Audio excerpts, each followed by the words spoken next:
portrayed men as being the ultimate breadwinners and completely in control of his woman. She was portrayed as to never have been outside of the home where she cooked, cleaned, and took care of the children, all while staying beautifully dressed, just waiting for her man to come home. In other words, in the 1950s and 60s, a woman wasn't allowed, or rather couldn't, do anything without a man's help.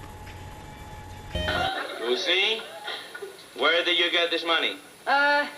I saved it out of my allowance. No?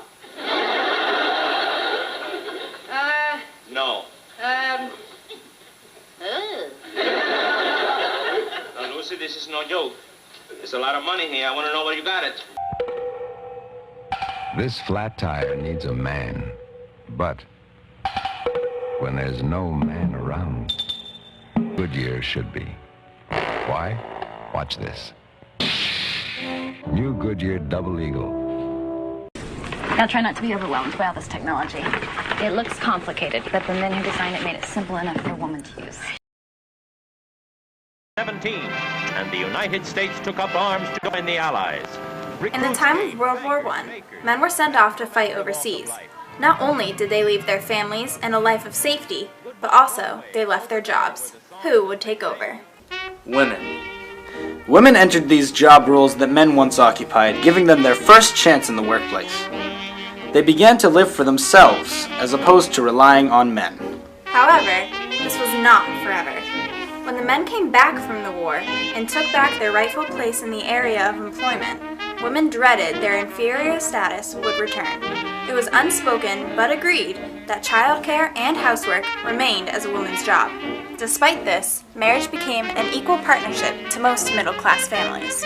The men were no longer in charge. Because women were given more flexibility in their lifestyle, men also began to share public settings with women, such as bars and parties. In public, a change was brewing in the woman's style. The Victorian style for women, ankle-length dresses, corsets, and tight hairdos were replaced with short skirts, pumps, jewelry, and jet black hair pinned into bobs. Women were breaking conformity. They were starting over. Women were beginning to express themselves in public and just have fun. The flapper was a kind of girl in the city who expressed herself and embraced the new fashions and urban attitudes of the day. They became more assertive as well. Smoking and drinking, which was before seen acceptable only for men, became a common activity for women too. Sex was open for conversation with women. The division between genders was slimming. If women had done this years ago, their reputations would be ruined. Before World War I, men pursued women who they planned to marry. As the years went by, casual dating began to become a norm. Marriage was no longer essential, and women were able to reach for higher goals. A double standard. We now see men within the home, ads depicting women of higher rankings, and a little more evening out of gender roles. It is often now that we come by a female character whom is in the workforce or plays an important role of dominance. She no longer needs a man around in order to get things accomplished, and he no longer controls her every move. Would you and Dr. Huxtable like some coffee? Coffee? Yeah, coffee. You mean you're gonna get it? Yes? You're surprised? I'm sorry, Mrs. Huxtable. I didn't think you did that kind of thing. What kind of thing? You know, serve. Serve whom? Serve him. Oh, serve him! As in serve your man? Well, yeah.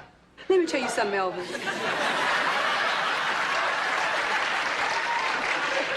You see, I am not serving Dr. Huxtable, okay? Okay. That's the kind of thing that goes on in a restaurant.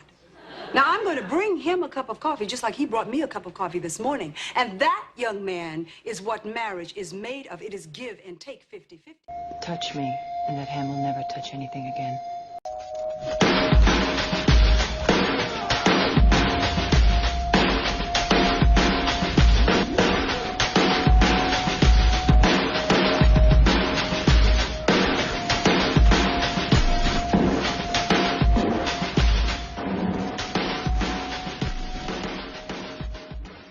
Don't second guess yourself. No matter what anybody tells you, oh, you can't do this, you're a girl, you're not strong enough. Who cares what they say? If you want to do something, you go for it and you do it.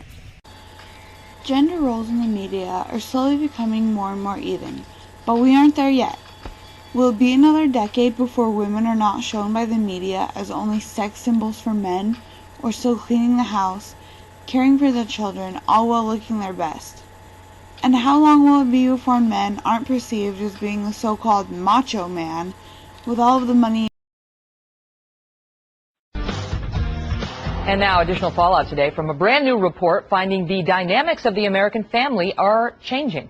According to the Pew Research Center, mothers are now the sole or primary provider in 4 out of 10 households that include children under the age of 18. Back in 1960, that number was just 11%.